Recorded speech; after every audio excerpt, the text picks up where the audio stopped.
is to all of my friends who have recently had a baby or have recently had their first kid, or maybe who are realizing that the youngest member of their family is a difficult kid, a difficult baby, a fussy baby. And I just want you guys to know that that's true. It's difficult, and I wanted to encourage you and tell you my story. I think some of you already know, but I wanted to put it here so I could pass it on to you, and hope that when you listen to it, it will encourage you, but also that you will, I think,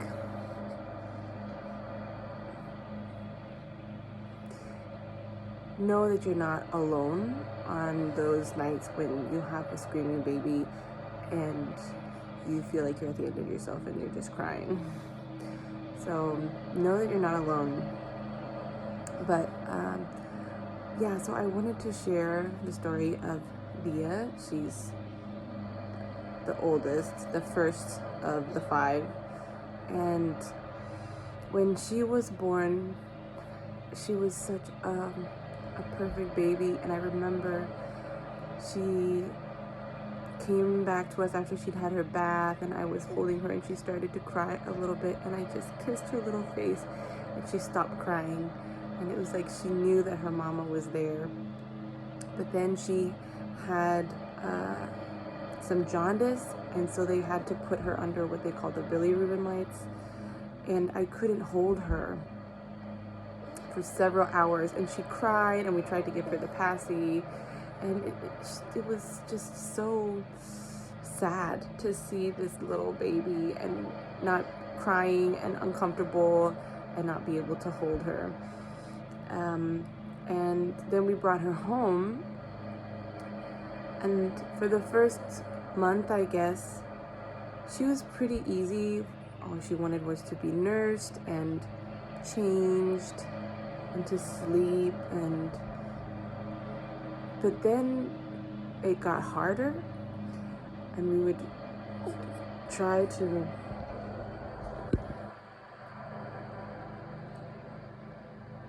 put her to sleep or try to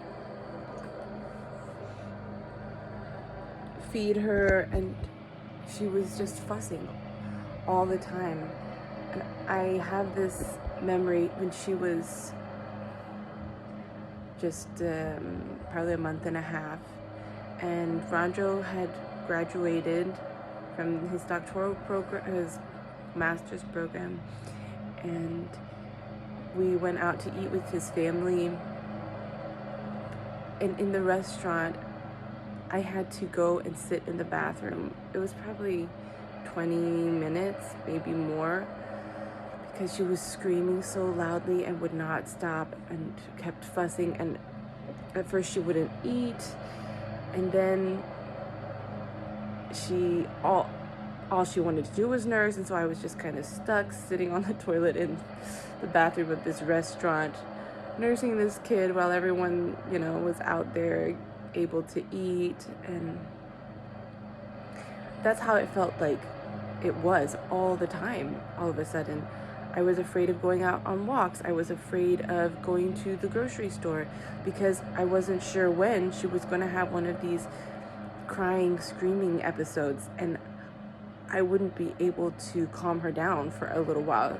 She would just cry and cry and cry, and I felt like I was afraid to be too far away from the house and the safety of our bedroom where I could kind of hide it, I think, because people, if we were on a walk and all of a sudden she would start screaming and we tried to put the passy in her mouth and it wouldn't work, and she would keep crying, and people would open up their windows and look out and to see, what's going on with this baby? What's happening out there?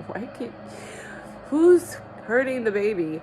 And that's what they would say when I would go to the store and she would start crying and trying to calm her down and soothe her, you know. They would say, "Stop hurting that baby," or I'd try to put the past your mouth, and they would say, "That's not what she wants." And like, it was so humiliating, and I just felt so devastated that I could not calm my child, and I felt trapped because I didn't feel like I could go anywhere for fear of this baby suddenly screaming uncontrollably.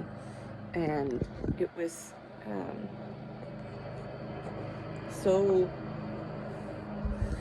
stressful, because both physically and emotionally, my heart would start pounding, and I would get hot and flushed and start sweating, and because I was so stressed, it almost like panicking a little bit, maybe, because I couldn't calm the baby.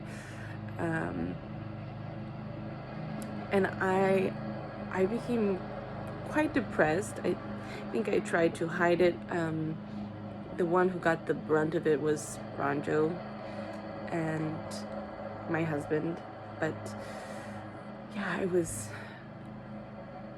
angry but sad, and I cried a lot. I felt so isolated because I didn't want people coming over, because I couldn't talk to people. I couldn't have a good conversation because she would start crying and fussing, and that would be the end of it, you know. Or if I went out with friends, they would have to continue on without me, and I would be, you know, in the bathroom or somewhere quiet trying to soothe a crying child. And I, yeah, it felt so isolating, so lonely, so stressful. And and this was not to say that there were good moments too, because she wasn't crying nonstop. She did smile and laugh, and I was able to cuddle her and soothe her sometimes, but there would just be these moments where she was just unable to be soothed, and that's kind of what I lived in fear of. And I don't know if any of you have heard of something called the witching hour. It's not just an hour, it's the witching hours. I don't know where that term came from, but they say like at night babies just start crying. And I don't know much about it. I don't know if it's because they are so tired and overstimulated, or what it is, but yeah. So she would just start crying, maybe 7, 8 o'clock, and it seemed like nothing we did would soothe her. We'd swaddle her, we'd sing to her, we'd rock her, we'd walk around, we'd pat her back, we'd change her, we'd try to nurse, she wouldn't nurse. We'd give her the passy. She would sleep for a little bit, then she'd wake up screaming again. We'd drive her around. We would like put her in the car seat and swing her, all of these things to try to calm her. And it seemed like regularly, on a nightly basis, this was happening. And after having a feeling, you know, I've spent this whole day and I'm tired, and I've had to carry you all day so that you don't get too fussy and have one of those episodes. And I mean, I was holding her all day except for naps. I still have this sling from a friend who was a Chinese immigrant to Australia. They immigrated to Australia, and they got something from Australia that was a little sling. I mean, it kind of looks like a marsupial pouch.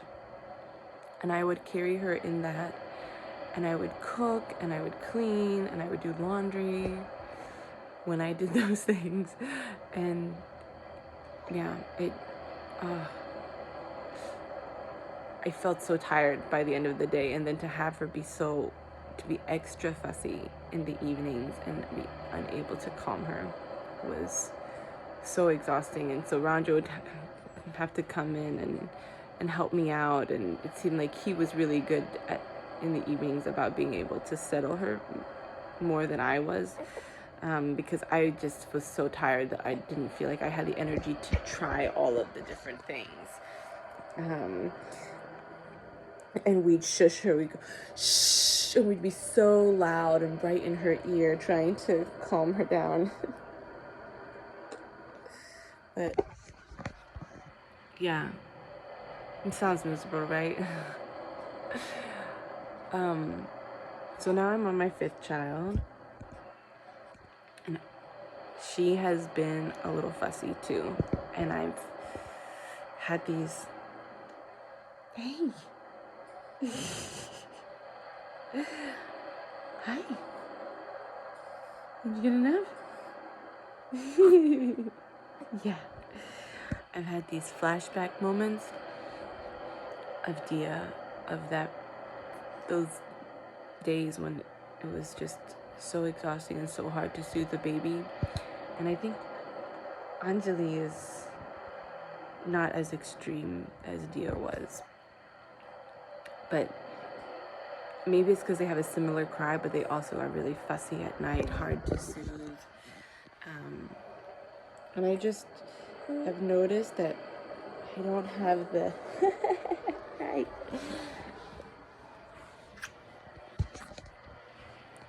the anxiety that I did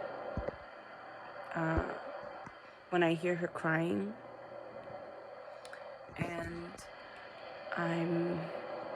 And some of it is just that she's just not as difficult as Dia was. But I also think that now on my 5th child, and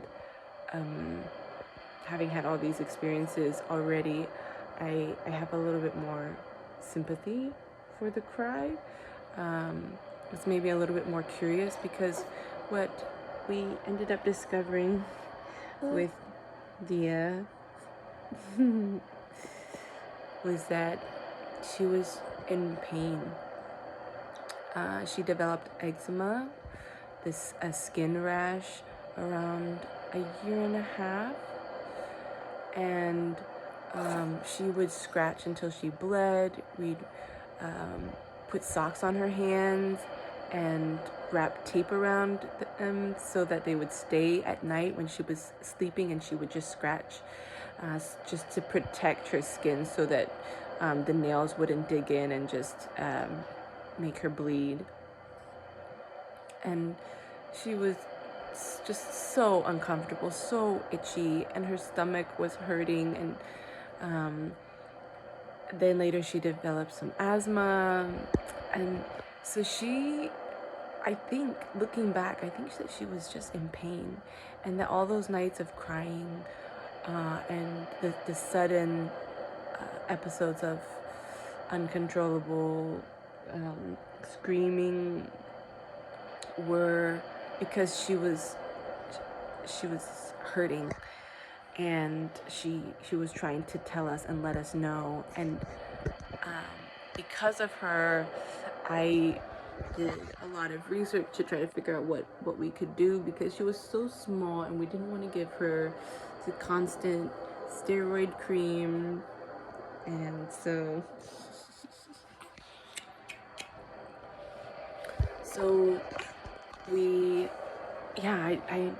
I did some searching, some researching, and ended up taking her off the steroid cream and going gluten-free for a month, and it cleared up.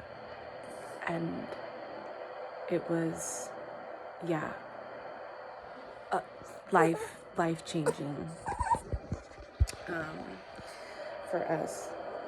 So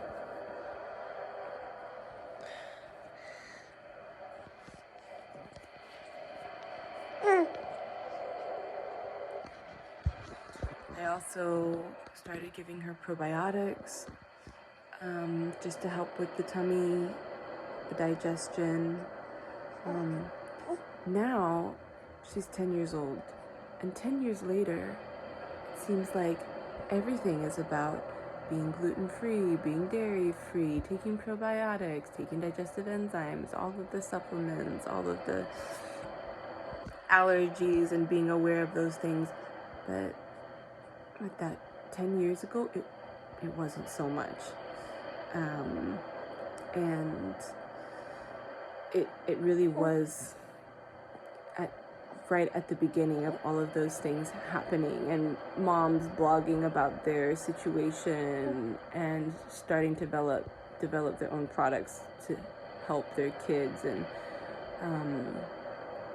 so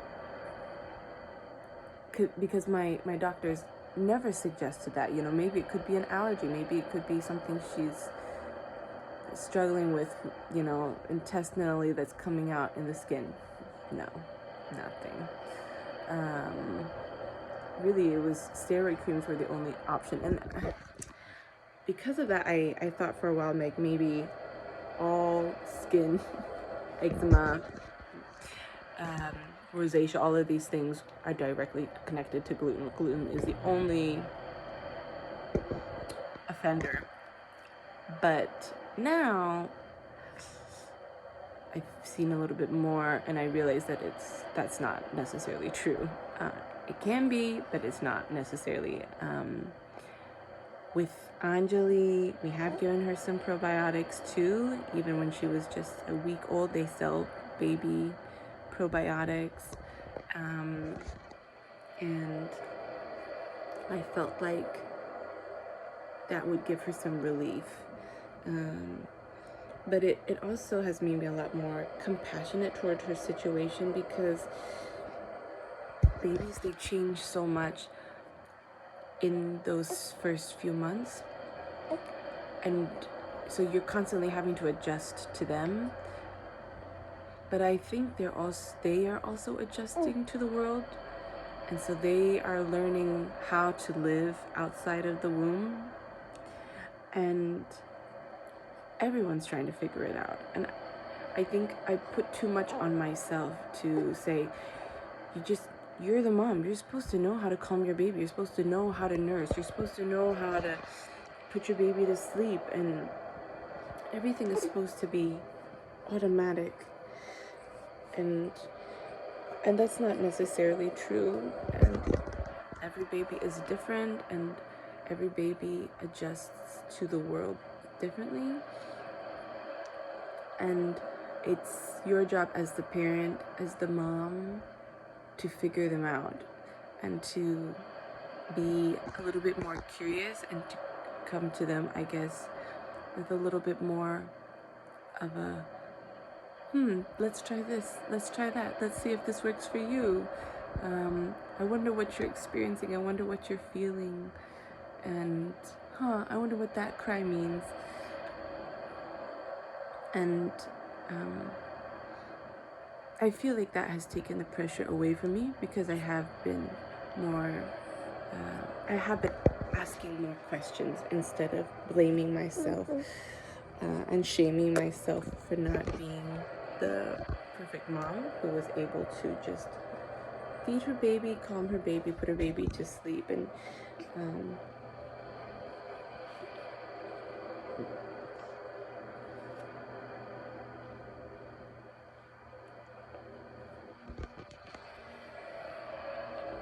yeah, so I hope that is encouraging to you. When you're feeling like you can't do it, when you feel overwhelmed, when you feel like you're exhausted from trying to soothe a baby that will not be soothed, just remember that it's not just you that's trying to learn. It's the baby as well. It's trying to figure out life, and to try to work together to fix the problem. They need you to help them out. They're just trying so hard to communicate, and it's so hard to know what the problem is, and so to be more of a detective in this process, I can share another video of things that were helpful for us, as we have now had 5 children, and they've all been a little different and had their own struggles. Obviously, this is not medical information. I cannot guarantee or promise that any of these things will work for your baby and what it is. But yeah, I do think, like, as a mom, people say babies are just supposed to sleep all the time, you know, and they're so easy at this stage. And but you have to listen to your heart, listen to your gut, your instincts, because not all babies are going to be like that.